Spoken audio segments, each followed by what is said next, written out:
Hey guys, welcome to my July 2020 weigh-in. I stepped on the scale on July 1st and this is what it said.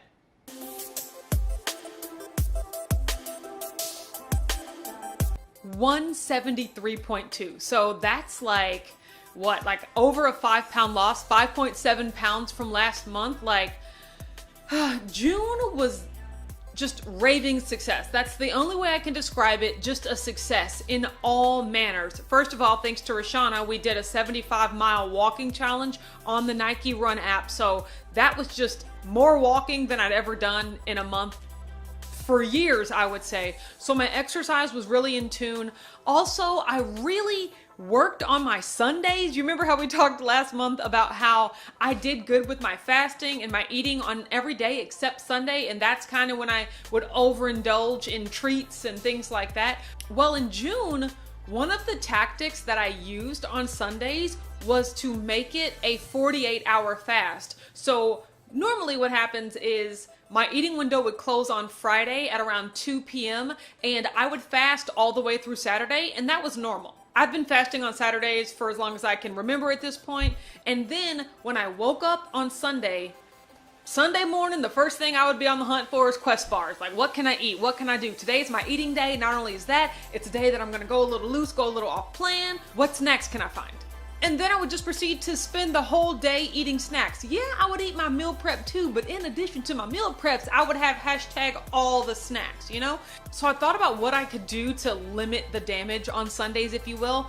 And my thought process was, the fewer hours I spend eating, the less damage I can do. It's a matter of science. Like, the fewer hours I have to eat, more than likely the fewer calories that I'm going to consume.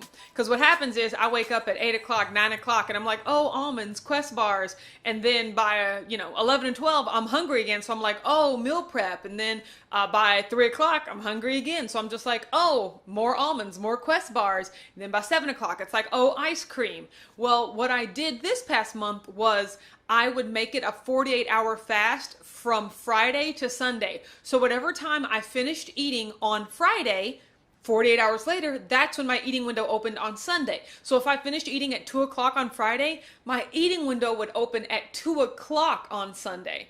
Granted, there were still no rules. I could have all the Quest bars that my little heart could desire, but I really only ate from maybe 2 to 6, 2 to 7. And that, I believe, was able to help me eat less on Sundays because I just had a shorter time span to do it. Like, it makes sense. I did a 48-hour fast every week and it was amazing. I felt amazing. There wasn't the guilt that went along with like just spending all day Sunday binging on keto snacks, and clearly it paid off in my weight because like I'm at 173.2.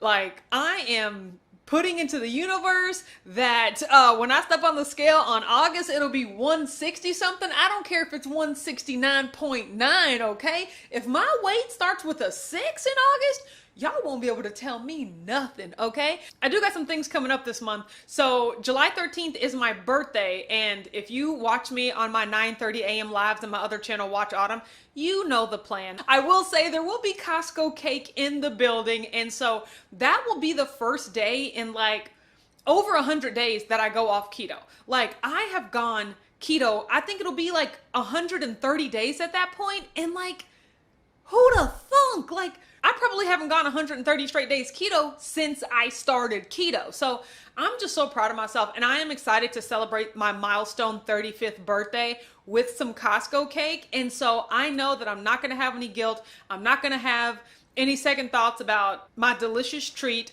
and I'm just going to enjoy the day. But other than that, there's no reason why I can't spend the rest of the month getting my life together so that by August 1st, I see that number on the scale. I'm also doing a 50-mile walking challenge this month.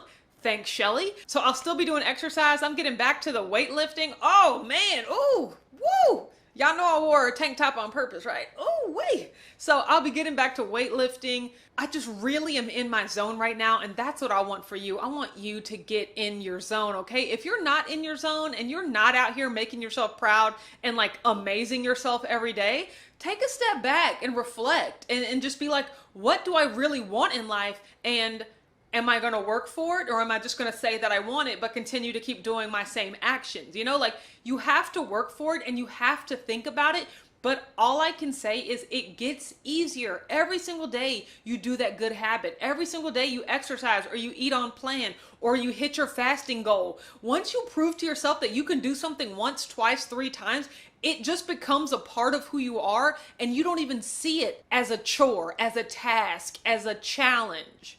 And that's just how you continue to get better.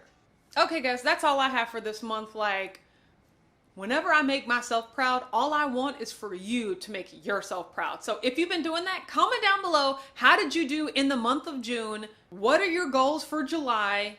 And let's do it. Let's get this, okay? Thank you so much for watching this video. If you like it, don't forget to give it a thumbs up. Subscribe to my channel, Watch Autumn Keto. I make meal preps on Mondays, what I eat Wednesdays, and Freestyle Friday videos. You can also find me on Instagram, Facebook, and Patreon at Watch Autumn Keto. Thanks, and I'll see you next month in the 160s. Then I'm gonna run around this room, you know what I'm talking about? Bye!